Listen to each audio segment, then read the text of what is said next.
हिंदसदवंदियाणं तिहुवणहिदमधुरविसदवकाणम् अन्तातीतगुणाणं नमो जिनाणं जिदववाणं। कुंदकुंदाचार्य भगवान की जय। पंचास्तिका संग्रहामध्ये गाथा नंबर 71-72 बघतोय। काय सांगायला लागले त्याच्यामध्ये जीवाच्या अनेक भेदांचं वर्णन करून सांगतायत। जीव अनेक प्रकाराचा आहे, अनेक अपेक्षेने अनेक प्रकारचा आहे। जसं समयसारच्या गाथेमध्ये सांगितलं ना, जीवाचं स्वरूप मेचक आणि अमेचक आहे। म्हणजे काय हो, काहीतरी 16-17 का 17-18 गाथेमध्ये सांगितलं आहे आचार्यांनी की जीवाचा स्वभाव कथनचित मेचक आहे, कथनचित अमेचक आहे। म्हणजे काय, मेचक म्हणजे अनेक रूप, नाही, मेचक म्हणजे अनेक रूप, नाना रूपाचा आहे, आणि अमेचक म्हणजे एक रूप आहे। म्हणून जीव कथनचित एक आहे, कथनचित नाना आहे। मग ते कशा अपेक्षेने ते सुद्धा याच्यामध्ये सांगितलं, किंवा मग एक जीव त्याचा स्वभाव मेचक आणि अमेचक घेतला तिथं, आणि इथं नाना जीवांच्या अपेक्षेने नाना भेद होतात हे सांगायला लागलेत। तर एक कुठल्या अपेक्षेने सगळ्या जीवराशीला जेव्हा आपण संग्रहण्याने एकत्रित करून घेतो त्यावेळेस त्याला एक म्हणलं, एक महान आत्मा।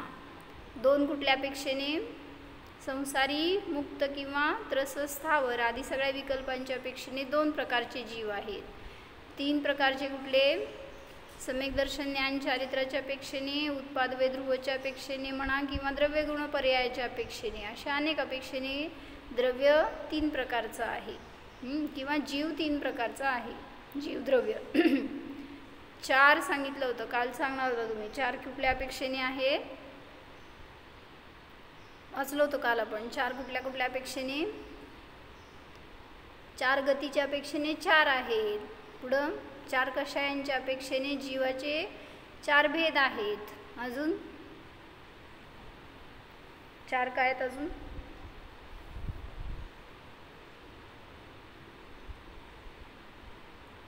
चार प्रकारचे ध्यान, किंवा असे सगळे वेगळे वेगळे भेद केले तर त्या अपेक्षेने तेवढ्या प्रकारचे चार प्रकारामध्ये गर्भित होणारे।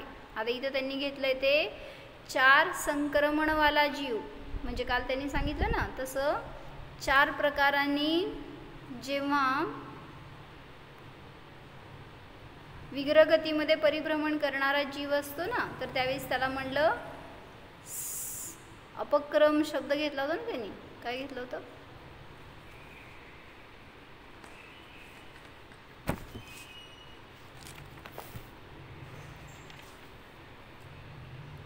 चतुस्रुषु दिक्षु ऊर्ध्वम अधः च इति भवांतर संक्रमण षटकेन अपक्रमेण युक्तत्वात षटक अपक्रम युक्तः, ते 6ला घेतलं होतं। इथं चार गतीमध्ये संक्रमण करतो त्या अपेक्षेने चार रूप आहेत। मनुष्यगती, देवगती, नरकगती, तिर्यंच गतीमध्ये परिभ्रमण करणारा तो जीव चार प्रकारचा आहे। हे चारच्या अपेक्षेने घेतलं। पाच काय काय घेतलं, जीवाचे पाच भेद काम पहिलं सांगितलं की पाच इंद्रियवाला आहे। अजून पाच गती, जर पंचम गती घेतली तर आता पंचम गती सिद्ध गती असं घेतलं तर तसं नाही घेतलं। मिथ्यात्व, अभिवृत्ती, प्रमाद, कषाय, योग, बंधाची पाच कारणं त्याच्या अपेक्षेने। आणि त्यांनी घेतलं पाच भाव, औदयिक, औपशमिक, क्षयिक, क्षयोपशमिक आणि पारिणामिक, या अपेक्षेने पाच प्रकारचे जीव आहेत। मग त्यांनी वर्णिजींनी खुलासा करताना सांगितलं की जे कोणी जीव किती भावांचे धारक असतील ना, त्यानुसार सुद्धा त्यांच्यामध्ये भेद होतात। म्हणजे जीवाचे एकूण 5 भाव असतात, पण एका वेळी एका जीवाकडे किती भाव असू शकतात ह्याच्या अपेक्षेने सुद्धा त्यांना बाकीच्या नंबर्समध्ये घालू शकता। फॉर एक्झाम्पल 2 भाव कुठल्या जीवांकडे आहेत सांगा? 2 भाववाले जीव कोण? सिद्ध भगवान. हां, कुठले 2 भाव आहेत? क्षायिक आणि पारिणामिक. हे 2 भाववाले जीव असं म्हणलं तर 2 प्रकारामध्ये पण गर्भित होतं. 3 भाववाले जीव कोण?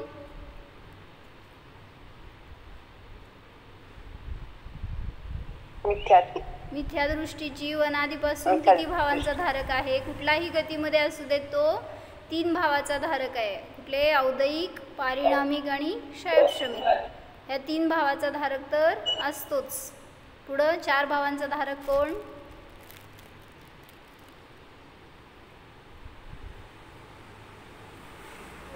औक्षमिक. त्याच्यामध्ये ऍड करायचं. सुरुवात केलाय किंवा मग त्याला क्षयक्षमिक पण घेऊ शकतो. म्हणजे कसं म्हणायचं? दुसऱ्या गुणस्थानापासून सिद्धांपर्यंतच्या सगळ्या जीवांमध्ये हे भेद येणार. 4 भाववाले जीव तिथपर्यंत येऊ शकतात. दुसऱ्या गुणस्थानवरती जीवाकडे किती भाव?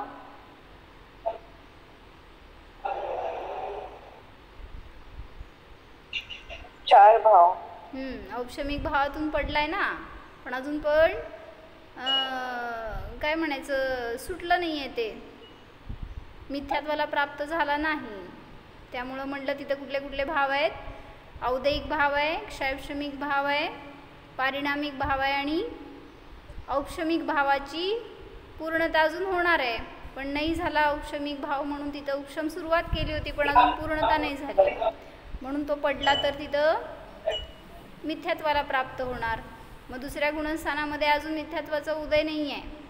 जेव्हा प्रथम गुणस्थानाला गेला तेव्हा तो पुन्हा 3 भावचा धारक होणार. नंतर चौथ्या दुसऱ्या ते 14 येणार ना दीदी? दुसऱ्या ते 2 ते 14 सिद्धांपर्यंत नाही येणार. सिद्ध नाही, 14व्या गुणस्थानापर्यंत नाही. 14वा पण कसं येणार? 12व्यापर्यंत येणार, कारण क्षयक्षमिक भाव पुढे नाही आहे. औक्षमिक नाही, क्षयक्षमिक नाही. त्यामुळे 13व्या आणि 14व्या गुणस्थानामध्ये औदयिक, पारिणामिक आणि क्षायिक 13व्या 14व्या गुणस्थानवरती 3 भावाचे धारकच आहेत. त्यांच्याकडे औक्षमिक भाव पण नाही आणि क्षयक्षमिक भाव पण नाही. तर मधले सगळे 4 ते 12 गुणस्थानवरती जे जीव आहेत त्यांच्यामध्ये कुठल्या कुठल्या अपेक्षेने कुठला जीव आहे त्या अपेक्षेने तिथं तेवढ्या प्रकारचे भाव घटित होतात. म्हणजे 4 भाव आहेत, कुठले कोणाला हे एवढं त्या प्रकारांमध्ये लावून घ्यायचं. म्हणून 4 प्रकारचे जीव आहेत, 5 प्रकारचे पण जीव आहेत. मग 5 अग्रगुण प्रधानवाले जीव म्हणजे 5 भावांचं धारण करणारे ते जीव 5 प्रकारामध्ये येणार. पुढं 6 अपक्रमवाने युक्त असलेले, म्हणजे म्हटलं अपक्रम म्हणजे एका गतीतून दुसऱ्या गतीमध्ये जाताना जी विग्रह गती आहे किंवा जन्मण्याच्या पूर्वीचा काळ आहे तिथं अजून, त्याला म्हटलं अपक्रम. म्हणजे मग तो कुठल्या दिशेला जन्मतो तर 4 दिशा आणि ऊर्ध्व आणि अधो अशा 6 दिशांमध्ये त्याचं संक्रमण होऊ शकतं, काय गमन होऊ शकतं. मग त्या अपेक्षेने 6 प्रकारचा जीव आहे. कोणी कुठल्याही दिशेला जाईल त्या अपेक्षेने त्याची तसे प्रकार. षटकाईक पाहू शकेल नाही ते घेतलं की बरोबर. षटकाईक जीव पण झाले, 5 स्थावर आणि 1 त्रस. अजून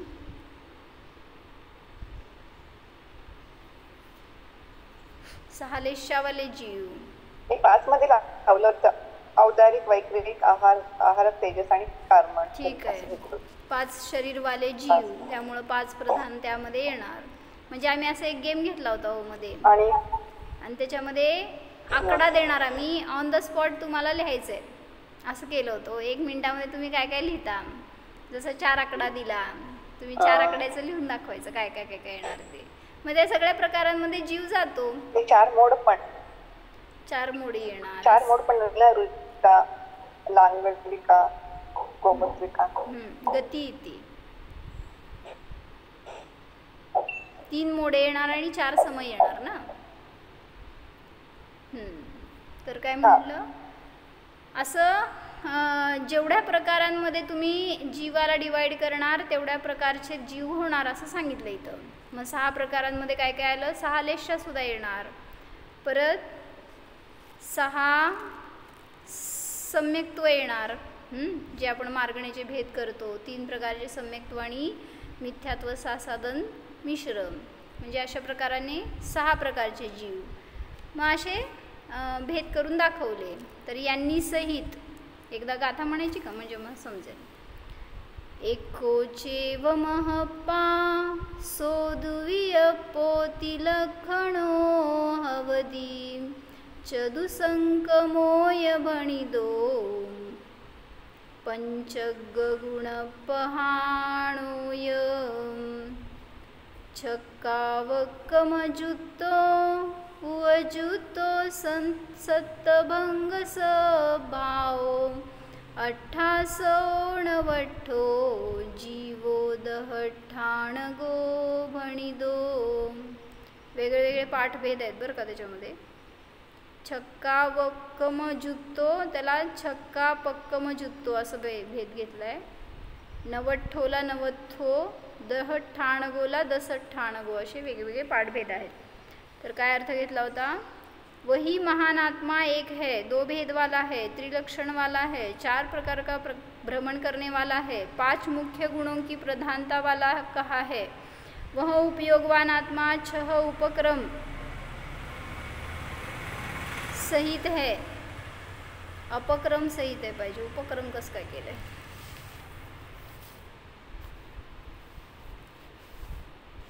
सात भंगों के सद्भाव वाला है, 8 गुणों के आश्रय रूप है, 9 पदार्थ रूप है और 10 स्थानगत है, ऐसा कहा गया है.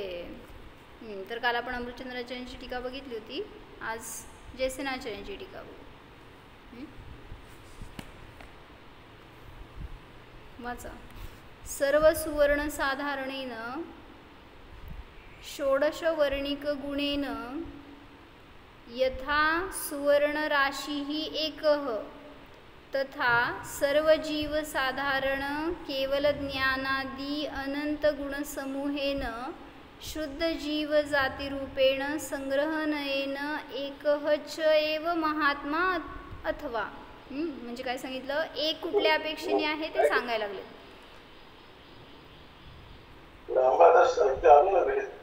जीव एक आहे सर्व. त्यासाठी उदाहरण दिलं त्यांनी की जसं सोनं आहे त्याला 16 ताव दिले.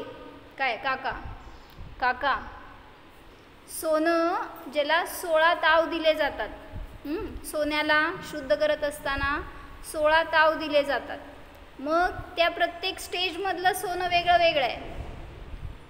एक सोन्याचं समजा बांगडी घेतली किंवा काय आता सोनं खाणीतनं काढलं अशुद्ध असलेलं आणि त्याला ताव देतोय. मग जेव्हा 16 ताव देतोय त्या सगळ्या अवस्थेमध्ये असताना ते सोनं एक आहे का अनेक आहे. हां, मग ते सांगायला त्या अपेक्षेने जीव सुद्धा मोक्षाला जाईपर्यंत अनेक प्रकारांनी तप्त होतो. म्हणजे त्याला साधना करत असताना वेगळ्या वेगळ्या स्टेजमधून जावं लागतं. मग सगळ्यामध्ये असताना सुद्धा जीव एक आहे का अनेक आहे. तर महान आत्मा तो एकच आहे हे सांगायला. म्हणजे 14 गुणस्थानं म्हणा, जे काय तुम्ही संयम करताय किंवा सम्यक्त्व धारण करताय, सगळ्यामध्ये वेगळ्या वेगळ्या प्रकाराने तुम्ही वेगळ्या वेगळ्या स्टेजेसमध्ये जाणार, पण तरीसुद्धा त्याच्यामध्ये जीव एक आहे. सर्व सुवर्ण साधारण षोडशवर्णिका गुणाच्या अपेक्षेने ज्याप्रमाणे सुवर्ण राशी एकच आहे, 16 ताववाला असताना सुद्धा जसं सर्व सुवर्ण राशी एक समान असते त्याप्रमाणे तथा सर्व जीव साधारण केवल ज्ञानादी अनंत गुणसमूह रूपाने शुद्ध जीव जाती रूपाने आणि संग्रहणयाने महान आत्मा एकच आहे. म्हणजे सगळ्या जीवांना जेव्हा एका कॅटेगरीमध्ये घालणार तुम्ही त्यावेळेस ते जीव एका जातीचे आहेत म्हणून जीव म्हटलं, त्यांना एक जीव म्हटलं. पुद्गल नाही आहे तुम्ही. आकाश कर धर्म अधर्म काल द्रव्य नाही आहे म्हणून तुम्ही कोण आहे तर जीव आहे. म्हटल्यावर सगळे जीव एक समान म्हणले, एका जातीचे म्हणले. केवल ज्ञान आदि अनंत समूह से शुद्ध जीव जाति रूप होने से संग्रहने की अपेक्षा से वह जीव महात्मा एक ही है. अथवा सर्व जीव साधारण सर्व जीव साधारण लक्षणेन केवल ज्ञान दर्शनोपयोगेन उपयुक्तत्वात् परिणतत्वात् एकः. काय सांगितलं? सर्व जीव साधारण लक्षण रूपाने, सर्व जीवांचं जेव्हा साधारण लक्षण करतो, जीवाचं लक्षण काय? ज्ञानदर्शन. कुठलं ज्ञानदर्शन? तर केवल पाहणे म्हणजे ज्ञान आणि दर्शन. मग केवल ज्ञान आणि केवल दर्शन सगळ्यामध्ये आहे स्वभाव रूपाने, म्हणून ते साधारण लक्षण म्हणलं. केवल दर्शन ज्ञान उपयोग, दर्शन ज्ञान उपयोगाने उपयुक्त असल्यामुळे, त्याने परिणत असल्यामुळे जीव एक आहे. मागचं काढायची एकदम टीका, एकदम लास्ट छोट्या अक्षरामध्ये टीका आहे. हे बघा अशी केवळ ज्ञान म्हणजे मात्र ज्ञान, मात्र ज्ञान ज्ञान असं घ्यायचं ना. केवल ज्ञान केवल दर्शन म्हटलं तरी पण चालतं की, काय घेतलं त्यांनी? सर्व जीव सामान्य लक्षण से केवल ज्ञान दर्शन उपयोग से उपयुक्त होकर परिणमित होने से एक है. म्हणजे सगळे जीव जे आहेत ते साधारण ज्ञान दर्शन रूपाने सहित आहेत, त्याच्या उपयोगाने सहित आहेत, म्हणून त्यांना म्हणलं ते सगळे जीवराशी एक आहे, तर ते महान आत्मा आहेत. किंवा मग सिद्धांची पर्याय रूपाने घ्या. सर्व सिद्ध केवल ज्ञान आणि केवल दर्शन गुणाने पर्यायाने परिणत आहेत, ते समान, म्हणून ते सगळे जीव एकत्र घेतले तर एक महान आत्मा झाले. मी पण केवळ ज्ञान स्वरूप आहे ना, तर मग माझ्याकडे आत्ता केवळ ज्ञानाची पर्याय तर नाहीये, पण जाणणे, मात्र जाणणे असं घ्यायचं का? केवल म्हणजे त्या अर्थाने घ्यायचं का? तुमच्याकडे केवल ज्ञान पर्याय आहे आता. मोक्षमार्ग प्रकाश मध्ये त्याला निष्केवल ज्ञान असं दिलं होतं. चालतंय. इथे त्यांनी ट्रान्सलेशन करताना एकत्र घेतलंय. केवल ज्ञान आणि दर्शन उपयोगाने उपयुक्त होकर परिणमित होणे से. तसंच घ्यावं लागेल की फक्त ज्ञान आणि दर्शन उपयोगाने परिणत होतो असं. कारण जरी आत्ता आपल्याकडे केवल ज्ञान आहे तरी त्या रूपाची परिणती नाही आहे, म्हणजे क्षयक्षम ज्ञानरूप परिणती आहे. म्हणून म्हटलं सर्व जीव सामान्य लक्षणाने केवल ज्ञान दर्शनाने उपयोगाने उपयुक्त होऊन परिणमन करत असल्यामुळे ते सगळे एक आहेत. त्याच्यामध्ये दुसरं पुस्तक पण आहे. काय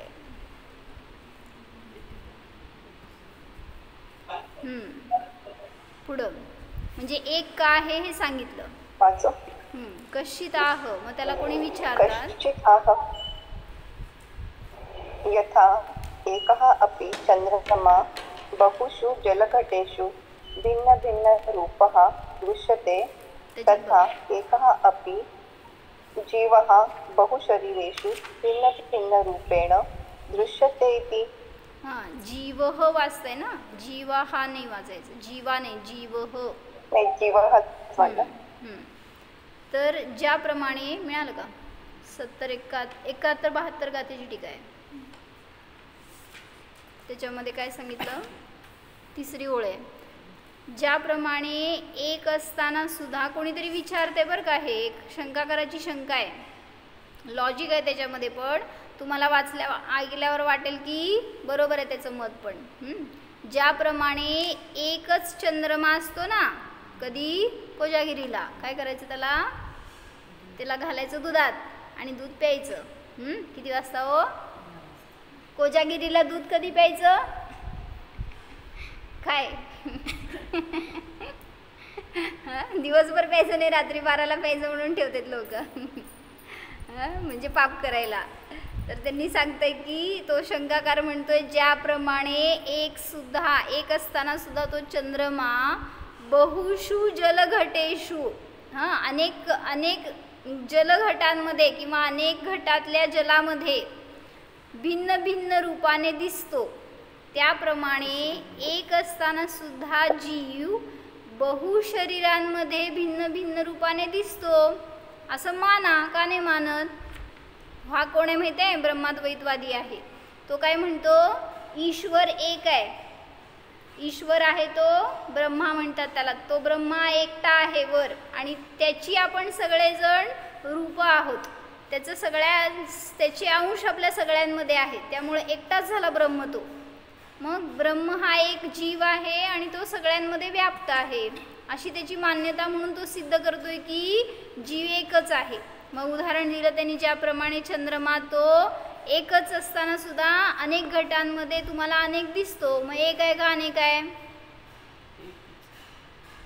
तर मग तुम्ही अनेक का म्हणताय? मग जीवाला पण अनेक म्हणू नका, सगळेजण आपण एकच आहे.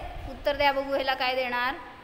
बरोबर आहे की नाही त्याचं सांगणं? त्याच्या लॉजिकप्रमाणे ठीक आहे. असं काय एक ईश्वर नसतो वगैरे, पण चंद्रमा तर एक आहे का नाही? मग दिसतो का नाही नाना? मग हे तेच म्हणतो, तुमचं सगळं प्रतिबिंबच आहे. त्या पाण्याची योग्य त्या रूपाने परिणामाची आहे, त्याच्यामध्ये कल्पना आहे. तुमच्यात पण तशीच योग्यता आहे म्हणते ते.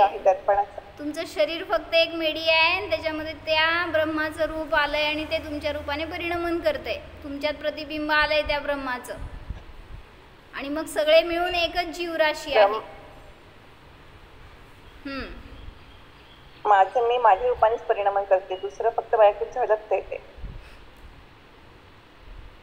तो ज्ञेयाकार आहे आणि माझं ज्ञानाकार आहे, माझी झलकन आहे. नाही नाही, मला त्याचं खंडन करायला उत्तर द्या. तो म्हणतोय एक जीव आहे तर आहे की नाही? नाना आहे तर हेतू पाहिजे आम्हाला. कशावरून तुम्ही नाना म्हणता? मग चंद्र एक असताना अनेक दिसू शकतात, तर ब्रह्मा एक, ईश्वर एक असताना अनेक जीव का नाही दिसू शकत त्याची रूप म्हणून? मग आपण मोक्षाला गेलेले जीव आणि संसारी जीव असे वेगळे कसे करू शकणार ना, जर एकच जीव मानला तर? मुक्त आणि मग तेच ते म्हणतायत ना, ते जे सिद्ध झालेले आहेत ना, तेच ब्रह्मा, आणि त्यांचं रूप तुम्ही सगळे, त्यांचं अंश तुमच्यामध्ये सगळ्यांमध्ये आहे. असे अनंत सिद्ध आहेत, अनंत सिद्धांचे अनंत रूप नाही आहेत ना? नाही, एकच ब्रह्म आहे ते. मग एकच ब्रह्म आहे. हा, पण मग आपल्या अनंत सिद्ध आहेत, तेव्हा अनंत मुक्त जीव आहे. आणि लॉजिक पाहिजे, लॉजिक त्याला. प्रत्येक वस्तूचं परिणाम स्वतंत्र होतं, त्याच्याप्रमाणे कसं होणार? म्हणजे तेच कसं असणार, त्याच्याप्रमाणे परिणाम होणार. मग प्रत्येकाचं तसंच व्हायला पाहिजे, सेम सेम सेम. हे सांगितलं काय? जर एकच म्हणाल तुम्ही, सगळ्यांचं एकच रूप आहे म्हणाल, तर एकच रूपाने परिणमन दिसायला पाहिजे. ते हसला तर तुम्ही हसायला पाहिजे, ते रडला तर ते रडणार का? ईश्वर आहे म्हणल्यावर मग तुम्ही कधीच नाही रडायला पाहिजे. आता जाताना उद्या बघणार आहे मी, कधी रडता का तुम्ही? आम्हा म्हणले जर इथंच राहायचं आता तर रडू येतं, मग नाही तर जाताना रडू येतंय. म्हणजे ब्रह्मा किंवा ईश्वर तर रडणारा नाही आहे, मग त्याचं जसं परिणमन होते तसंच सगळं व्हायला पाहिजे. एक रूप परिणमन तर दिसत नाही, ते एक लॉजिक दिलं. अजून काय? बरं, थोडं इथं आचार्यांचं वाचू आपण, मग आपलं काढू. काय कळलं? प्रश्न असा आहे की, काय प्रश्न विचारलं काका? चंद्र एक आहे ढगामध्ये, आकाशामध्ये, आणि जेव्हा तो अनेक पात्रांमध्ये पडला त्याचं प्रतिबिंब तर नाना दिसतो, अनेक चंद्र दिसतात.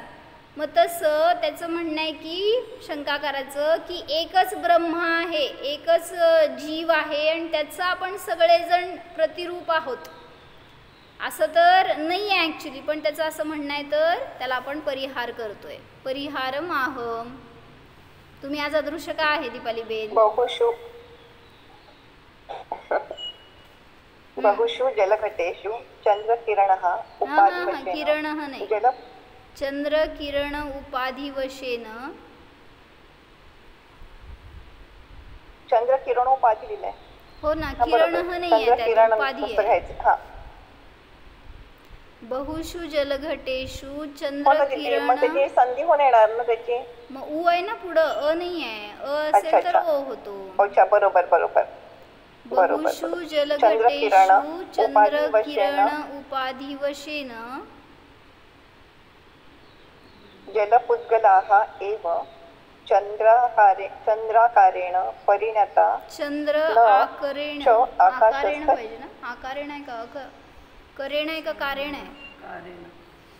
आकारेण पाहिजे. चंद्राकारेण परिणता. चंद्र आकारेण परिणता परिणताः परिणताः न च परिणताः न च आकाश न च आकाशस्थ चंद्रमाः काय न च सांगायला आकाशस्थ चंद्रमाः. हां बहुषु म्हणजे आता त्याचा परिहार करतायत त्यांनी जे प्रश्न विचारलं त्याचं. बहुषु जलघटेषु अनेक जलघटांमध्ये कुठे आहे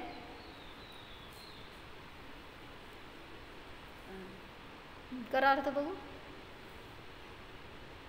अनेक जलघटांमध्ये चंद्रकिरणाच्या उपाधिवश म्हणजे जे चंद्राचे किरण प्रतिबिंब पडत आहेत ना ते उपाधी आहे एक बाहेरून जोडलेली म्हणून त्या चंद्रकिरणाच्या उपाधीच्या वश जलपुद्गलच म्हणजे ते असणारं त्या पात्रांमधलं जल तेच चंद्र आकाराने परिणत होतं आणि आकाशस्थ चंद्रमा नाही.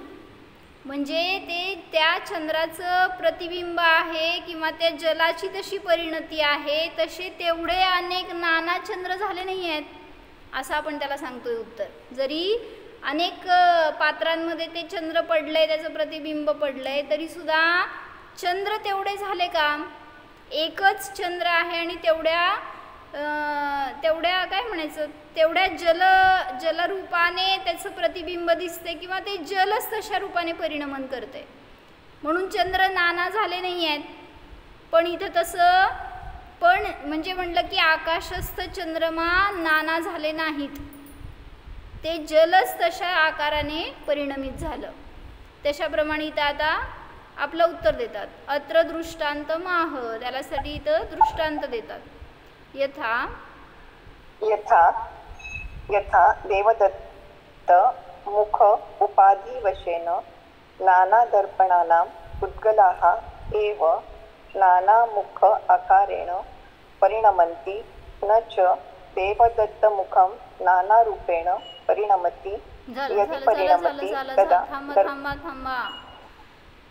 यथा ज्याप्रमाणे देवदत्ताच्या मुखाच्या उपाधिवश काय सांगाले उदाहरण आता जसं की ते चंद्र अनेक पात्रांमध्ये पडलं तर अनेक दिसले तसं एकच स्वस्ती अशा अनेक आरशांच्या समोर उभारली. किती स्वस्ती झाले सांग स्तुती गेलाय ना कधी असलं काय म्हणते त्याला हसीघर नाहीतर असेच ना तसे वेगवेगळे आरशे अनेक आरशांच्या मध्ये जाऊन उभारला तर किती रूप दिसली तुमची.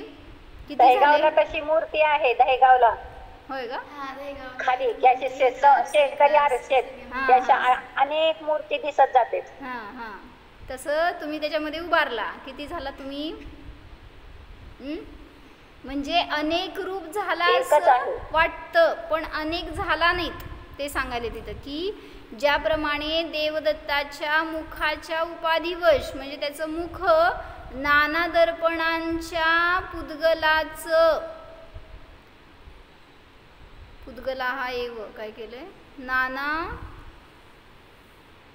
जैसे देवदत्त की मुखरूप उपाधि के वश से अनेक दर्पणों के पुद्गल ही अनेक मुखों के आकार रूप से परिणमित हो जाते हैं. ते दर्पण फक्त परिणमित झालंय तशा रूपाने पण देवदत्त अनेक झाले नाहीत. तसं झालं तर काय होईल झेरॉक्स मारायचे सगळ्यांचे सगळ्यांना काय म्हणायचं ते फोटो हे ठेवायचं आरशे ठेवायचे आणि एकाचे अनेक रूप करून टाकायचे. म्हणजे काय दुसऱ्या कोणाला त्याच्यासाठीच सांगतोय. तो म्हणतोय ना असं की अनेक एकच जसं चंद्रमा एक असताना अनेक चंद्र दिसतात तसंच ब्रह्मा एक असताना अनेक जीव आहेत त्याची रूपती. मग आपण सांगतोय त्याला ते चंद्र नाना नाही झाले आकाशस्थ चंद्रमा तर एकच आहे पण ती सगळी त्याची ते जलाची ती परिणती आहे तसं ते परिणमलं.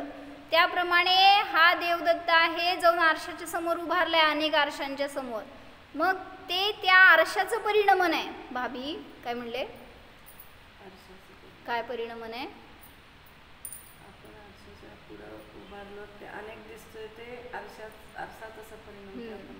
ग्रहण करताय चांगलं सगळ्या व्यवस्थित. म्हणजे जर तो आरशा त्या रूपाने झालाय पण तो देवदत्त अनेक रूप नाही झाला. जैसे देवदत्त की मुखरूप उपाधि के वश से अनेक दर्पणों के पुद्गल ही अनेक मुखों के आकार रूप से परिणमित हो जाते हैं, देवदत्त का मुख अनेक रूप से परिणमित नहीं हो जाता. त्याचं एकट्याचं तोंड अनेक मुख नाही झाले त्याला. नुसतं तोंड बघताय तुम्ही आरशामध्ये तर अनेक मुख झाले का तिथं. मग काय झालं, ते आरशा फक्त तशा रूपाने परिणमित झाला, पण देवदत्त तर त्याचं तोंड तर एकच आहे. यदि परिणमति तदा दर्पणस्थं मुख प्रतिबिंबम चैतन्यम प्राप्नोति न च तथा तथा एक चंद्रमा. कसं वाचायचं एक चंद्रमा अपि. भाभी कसं वाचायचं, त्याचं उत्तर दिलंय ना त्यांनी. मग त्यांनी कशी आपत्ती दिली पहिला, यदि परिणमती म्हणजे जर ते आरशा देवदत्त रूपाने परिणमन करेल, काय होईल आपत्ती सांगा. म्हणजे तुम्ही म्हणताय ना की ते सगळे देवदत्ताची तोंडाची चित्र आहेत, फक्त ते देवदत्त नाही आहेत. जर तसं परिणमन करेल तर काय आपत्ती येईल, तर त्या दर्पणातल्या प्रतिबिंबाला सुद्धा जीवरूप प्राप्त होईल. म्हणजे एक देवदत्त आरशात बघितला तर अनेक देवदत्त होणार. किती भारी. म्हणजे असं तर होत नाही हे सांगायला. यदि परिणमती जर असं परिणमन करेल तदा दर्पणस्थ मुख प्रतिबिंबम. प्रतिबिंब आहे का प्रतिबिंबम, मुख प्रतिबिंब चैतन्यम प्राप्नोती, तेव्हा दर्पणामधलं मुखाचं प्रतिबिंब चैतन्याला प्राप्त होईल. नच तथा असं तर नाही. तथा प्रतिबिंब येणार ना किती, कारण नपुसक आहे ना प्रतिबिंब. इथं पण प्रतिबिंबच आहे शब्द, टिंब नाही दिला. माझं पुस्तक कुठे गेलं, ह्याच्यात बघ जरा, मागच्या 71 गाथेमध्ये बघू पुढं. नच तथा तसं तर आणि तसं तर नाही. तथा नच तथा तथा एक चंद्रमा अपि नाना रूपेण न परिणमति इति. त्याप्रमाणे एक चंद्रमा सुद्धा नाना रूपाने परिणमन करत नाहीये. चंद्र एकच राहिला आणि त्या पाण्याचं वेगवेगळं परिणमन झालं तसं. म्हणून तसंच म्हणलं की देवदत्त सुद्धा एकटा आहे आणि वेगळ्या वेगळ्या प्रकाराने त्या आरशामध्ये प्रतिबिंब दिसलंय. ते फक्त बिंबम नाही आहे ना, प्रतिबिंबच आहे बरं का, टिंब नाही आहे त्याच्यावर. मला ते तुम्ही मगाशी सांगत होता कसं वाचायचं, काय चुकलं होतं जरा परत सांगा ना. म्हणजे आपण एक सलग वाचतो ना, त्यामधून भाव नाही समजत. जसं तुम्ही मराठीमध्ये प्रश्नोत्तर वाचता ना, तसं ते प्रश्नोत्तर आहे. यदि परिणमती तदा दर्पणस्थ मुख प्रतिबिंब चैतन्यम प्राप्नोति न च तथा तथा एक चंद्रमापी नाना रूपेण न परिणमती इति. म्हणजे तुम्ही जेव्हा ते कॉमा आहे ना त्यावेळेस तिथे त्याचा अर्थ बदलतो हे दाखवायचं. बरोबर. किंच आणखी काय, बर. त्याप्रमाणे चंद्रमा सुद्धा एक असताना सुद्धा नाना रूपाने परिणमन करत नाही. ते चंद्राचं प्रतिबिंब आहे, चंद्र नाही आहे हे सांगितलं. किंच आणखीन काय, नच एक ब्रह्मनामा कह अपि दृश्यते प्रत्यक्षेण यह चंद्रवत नाना रूपेण भविष्यति इति अभिप्रायः. आणखीन काय तर सांगायला लागलेत की एक ब्रह्म नावाचं कोणी देखील प्रत्यक्ष दिसत नाही, जो चंद्रासमान अनेक रूप होईल. चंद्रवत नाना रूपेण भविष्यती, असं कोणीतरी एकच ब्रह्म आहे आणि तो चंद्राप्रमाणे नाना रूप होतो असं तर दिसून येत नाही. काय सांगितलं, म्हणजे त्याची मान्यता आहे ना. त्यांनी प्रश्न विचारला होता की ब्रह्मा एक म्हणा आणि त्याची ही सगळी आपण संतान म्हणा, रूप म्हणा, प्रतिबिंब म्हणा, नाही तर त्याचे अंश म्हणा, पण हे सगळ्यातून सिद्ध केलं की ब्रह्मा नावाचाच कोणीतरी असं एक नाही आहे प्रत्यक्ष कोणाच्या. कोणी बघितलंय हो ब्रह्माला, कसा असतो तो ब्रह्मा, कुठं असतो, त्याचं कोण करतं सगळं? म्हणजे असं कोणी प्रत्यक्ष तर दिसून येत नाही ब्रह्मा नावाची वस्तू वगैरे, जो की चंद्रमा समान अनेक रूप होईल, म्हणून असं कोणीही अस्तित्वात नाही. म्हणून एक जरी आम्ही म्हणतोय जीव एक आहे असं म्हणत असताना आमचं म्हणणं अनेकांतात्मक आहे. म्हणजे कथनचित जीव एक आहे, कथनचित अनेक आहे. पण त्यांची चूक काय झाली हो, त्यांनी सर्वथा एक रूप मानलं जीवाला, म्हणून त्यांच्या मतामध्ये बाधा येते. संग्रहनयाने स्याद्वादाने सांगताना काही दोष नाही की जीव एक आहे म्हटलं तर चालतंय, पण सर्वथा एक ब्रह्मच मानले तर सर्वांचे परिणमन भिन्न राहणार नाही किंवा सर्वांचे अनुभव एकच होऊन जातील, तसं पण नाही. अनुभवसुद्धा भिन्न भिन्न राहणार नाहीत. ब्रह्माच्या संबंधाने त्याची मान्यता अशी आहे की ब्रह्माच्या संबंधाने जीव चमकतो आणि ब्रह्मामध्येच लीन होतो, तेव्हा त्याला मुक्ती होते. म्हणजे तुम्ही जेव्हा मुक्त होता ना तेव्हा त्या ब्रह्मामध्ये जाऊन विलीन होता असं म्हणतात. तुम्ही मुक्त होता म्हणजे काय होता हो, काय होता? शरीर कर्म सगळे बंद ह्याच्यातून सुटता आणि तुम्ही आहे तसं रूप जाऊन सिद्धशिलावर विराजमान होता. तो म्हणतोय की तुम्ही इथनं सुटला तर जाऊन त्या ब्रह्मामध्ये मिसळता. जसं नदीचं पाणी इकडून तिकडून जाऊन कुठं मिळतं, शेवटी समुद्रामध्ये. मग ते समुद्र म्हणजे एक साचा, असं साठा. तसं सगळ्या जीवांचं मुक्ती झाल्यावर तो एका ब्रह्मामध्ये जाऊन विलीन होतात असं त्याचं म्हणणं आहे. पण हे तर योग्य नाही, कारण स्वभाव दृष्टीने पाहिले तर सर्व जीव एक ब्रह्मस्वरूप आहेत. पण व्यक्ती अपेक्षेने, म्हणजे तुम्ही पण म्हणता ना आत्मा कसा आहे हो, ब्रह्मस्वरूप आहे, पण तुमची अपेक्षा कथनचित आहे, सर्वथा नाही आहे. स्याद्वादाच्या अपेक्षेने सांगतोय आपण सर्व जीव एक ब्रह्मरूप आहेत, पण व्यक्ती अपेक्षेने भेदच आहे, सगळे काय एक रूप नाहीत. म्हणून जर तुम्ही एकच आहे असं म्हणलात, माझा आत्मा माझा आहे, त्यामुळे भिन्न भिन्न आहेत सगळे जीव, प्रत्येकाचे जीव भिन्न आहेत. पण ब्रह्मानी मानलं की जरी इथं वेगवेगळे तुम्हाला असे अंश दिसत आहेत, जरी वेगवेगळी शरीरं दिसत आहेत, तरी सुद्धा ते वेगळे नाही आहेत, सगळा एकच आहे असं तो म्हणतोय. पण म्हणून आपण सिद्ध करून दाखवलं. ह्याच्यासाठी प्रमेय गमन मार्तंडमध्ये त्यांनी खूप मोठं प्रकरण विस्ताराने सांगितलं की कसं त्यांचं मत आहे आणि त्याला आपण कसं खंडन केलं, ते पण आपण वाचलं तर आपल्या मताचं क्लॅरिटी येते आपल्याला. म्हणून असं भांडाभांडी पण वाचायची. सगळीकडं फक्त आचार्यांनी सांगितलेलंच ऐकत बसला तर तुम्ही परीक्षा प्रदानी कसं होणार, असं आपण विचारतो ना, असं कसं, असं का, असं विचारलं तर जास्त त्याच्यात ग्रीप येते किंवा आपल्याला समजतं. आपल्याला समजण्यासाठी शेवटी आपण अध्ययन करतोय. म्हणून जे काय शिकतोय त्याला हेतू तर्क त्याचे रिझन समजून मग शिकायचं. काय कळलं सांगा एका शब्दात मला आता, जीव एक आहे की नाही? एक जण हो म्हणायचं, एक जण नाही म्हणायचं. काय म्हणजे जीव एक आहे का दोन आहेत, अनेक आहेत? काय समजलं का नाही आता काय शिकवलं? माझा जीव एक आहे पण बाकीचे भिन्न आहेत, ते प्रत्येक जीव प्रत्येकाच्या ह्याच्यात आहे वेगवेगळे. माझा कॉन्स्टंट आत्मा आहे, तो अनादी काळापासून कॉन्स्टंट आहे. जीव एक आहे का अनेक आहे, एवढंच माझा प्रश्न आहे. माझा जो आहे तो प्रवचन मी केले की माझा जो आहे तो एक आहे, कसं सांगायचं मग? कथनचित एक आहे, कथनचित नाना आहेत. म्हणजे म्हणून म्हणलं ना, जाती अपेक्षेने जीव एकच आहे पण संख्या अपेक्षेने नाना आहेत.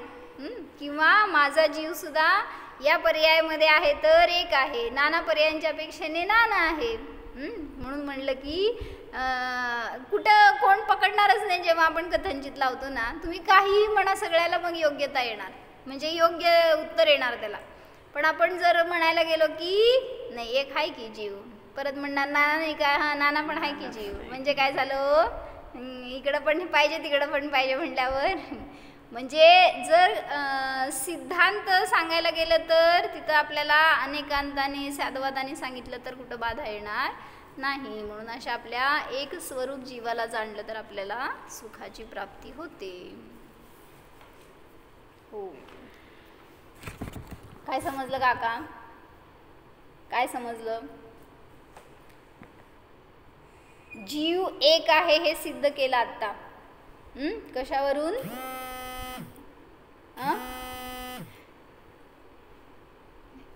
जीव एक आहे का? कारण म्हणलं ना अनेक पर्याय आहेत आपल्या, त्या पर्यायांमध्ये सुद्धा जीव एक नसेल तर तुम्ही कसं सांगणार हो मी लहानपणी असं केलं, मोठेपणी असं शिकलो, किंवा आता मी हे सगळं भोगतोय, हे सगळं तुम्ही कसं सांगणार जर त्यामध्ये एक जीव कॉन्स्टंट नसेल तर? म्हणून प्रत्येक पर्यायामध्ये त्या पर्यायाबरोबर बदलतो जीव, तरी सुद्धा एक आहे. कळलं? म्हणजे प्रत्येक पर्याय जीव बदलतो पण एक आहे.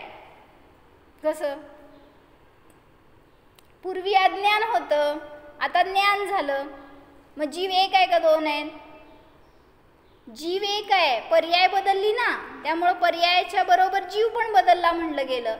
पण बदलला तरी सुद्धा जीव आहे, तोच आहे, जीव वेगळा नाही आला. पर्याय बदलला. हा, पण पर्यायाने सहित जीव पण बदलला म्हणलं जाणार. जसं की कैरी आहे, छोटीशी कैरी आहे, त्याचा आंबा झाला, मग ती कैरी आंबा एकच आहे का दोन झाले? आंबा एक आहे का दोन आहेत? एकच आंबा आहे ना, त्याची अवस्था बदलली. पण जेव्हा हिरवी होती तेव्हा पण आंबाच होता, आणि पिवळं झालं तेव्हा पण तो काय भाभी? आंबा दिसला ना. हिरवा, पिवळा आणि काळा अशी तीन अवस्था घेतले तर सगळ्या अवस्थेमध्ये पर्याय बदलली तरी सुद्धा तिथं ते द्रव्य सुद्धा बदलले, पण द्रव्य एकच आहे. तसं माझा जीव सुद्धा सगळ्या पर्यायांमध्ये वेगळा वेगळा दिसतोय तरी पण जीव एकच आहे. म्हणून परिणामांतर होत राहणार आहे, पण ते कसं करायचं? शुभ, अशुभ आणि शुद्ध तीन प्रकारचे भाव आहेत. कुठले कुठले? लिहा. तीन प्रकारचे भाव कुठले? पहिल्यांदा घ्यायचं अशुभ, मग शुभ आणि मग शुद्ध. जीवाचे तीन प्रकारचे भाव. त्याच्यामध्ये अशुभ भावातून सुटायसाठी जीव शुभ भाव करतो. तीन भाव सांगितले ना, अशुभ भाव, शुभ भाव आणि शुद्ध भाव. कशाला म्हणायचं? अशुभ भाव म्हणजे सगळे संसाराशी रिलेटेड, या शरीराशी रिलेटेड सगळे जे भाव आहेत ते अशुभ भाव आहेत. पुढं शुभ भाव. कशाला म्हणायचं शुभ भाव? जे देवशास्त्र, गुरुशी स्वाध्याय, स्वतःचं जलपरूप चिंतन ह्याच्याशी रिलेटेड जे आहे ते शुभ भाव. आणि शुद्ध भाव म्हणजे आत्म्याचा अनुभव. मग तुम्हाला कुठले भाव पाहिजेत? शुभ भाव. शुभाच्या पुढं जायचं आहे आपल्याला. शुभ भावाने मोक्ष नाही आहे, मग शुद्ध भावाने मोक्ष आहे. त्यामुळं आत्म्याचा अनुभव करायचं तर शुद्ध भावातच आत्मा दिसणार आहे. म्हणून म्हटलं की तुम्ही कसं प्रवास करताय? अशुभातून शुभात, शुभातून अशुभात, परत अशुभातून अशुभात, अशुभातून अशुभात. असं प्रवास झाल्यावर कधी शुद्धात जाणार? जसं आम्हा उदाहरण काय देतात की तुम्हाला रस्त्यावर जायचं आहे, मध्ये अंगण आहे आणि तुम्ही घरात आहे, कसं जाणार? घरातून अंगणात जावं लागतं, अंगणातून रस्त्यावर जावं लागतं. तुम्ही इथूनच डायरेक्ट जम्प करतो म्हटलं तर येत नसतं. मग इथं घरात आहे म्हणजे अशुभ भाव आहेत, बाहेर अंगणात गेला म्हणजे शुभ भाव झाले, आणि रस्त्यावर गेला म्हणजे घर सुटलं म्हणजे शुद्ध भाव झाले. म्हणजे आत्म्यामध्ये गेलो तर शुद्ध भाव होतात. मग असा प्रवास करा, शुभातून शुद्धात, शुद्धातून शुभात, परत शुभातून शुद्धात. हा प्रवास असेल तर सेफ राहणार. पण आपण सारखं जास्त काळ अशुभात घालवतो म्हणून आपल्याला संसार वाढतो, कर्मबंध वाढतात. म्हणून त्यापासून सुटायचं तर लिहा तिथं, शुभातून शुद्धात जाणे हे प्रयोजन असावे, ते आपलं लक्ष असावं. अशुभ विषय कषायापासून वाचण्यासाठी शुभ भाव. पण शुभ भाव हे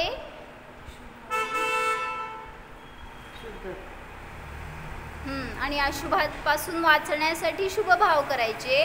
पण शुभ भाव सुद्धा हे आहेत हे आपल्या दृष्टीमध्ये असावं. म्हणून शुभातून नित्य शुद्धात जाण्याचा प्रयास असावा. घ्या. ओम. जाणा. शुभ अशुभ शुद्ध परिणामांनी रहित या सर्व परिणामांचा ज्ञाता जीव जाणा.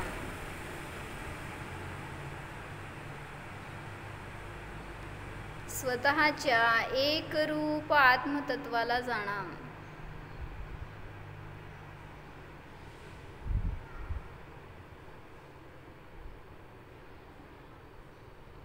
या विश्वामध्ये या जीवाचा कोणीही नाहीच.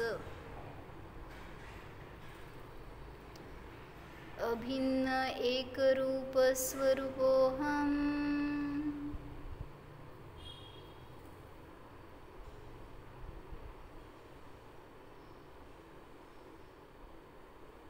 ब्रह्मस्वरूपोहम. ओम.